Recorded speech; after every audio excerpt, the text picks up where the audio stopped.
ورو که ستاسو په ټیک ټاک اکاونټ کې د کنټینټ چیک والا دا یو اپشن راغلی وي نو اوس به ستاسو په ټیک ټاک کې هره ویډیو وایرل کیږي ستاسو اکاونټ په زر تر زر ګرو کیږي او بل ستاسو ویډیو ته به څه قسمه وایلوشن دا هم نه راځي دغه لپاره ویډیو لایک کړئ د ځان سره سیو کړئ اوس دا اپشن تاسو به څنګه چیک کوئ چې تاسو سره راغلی دی که نه د ټولو نه اول خو تاسو خپل د ټیک ټاک ایپ د پلی سټور یا د اپ سټور نه اپډیټ کړئ چې څنګه یې تاسو اپډیټ کړئ بیا به تاسو دلته په ټیک ټاک کې به د پلس اپشن کلیک واخلئ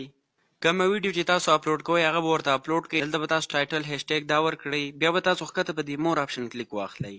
چې څنګه هم کلیک کوئ تاسو سره به دلته په دې ایډوانس سیټینګ کې لاندې یو سیټینګ راغلی وي کنټینټ چیک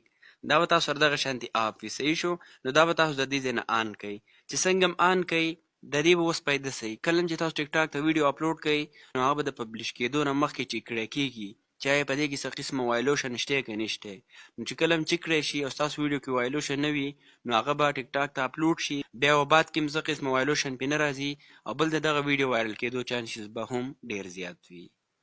هم اوس په خپل ټیک ټاک اکاونټ کې دا اپشن چیک کړئ بیا ماته کمنټ کې ووایئ چې آیا تاسو سره دا اپشن راغلی دی که نه دی راغلی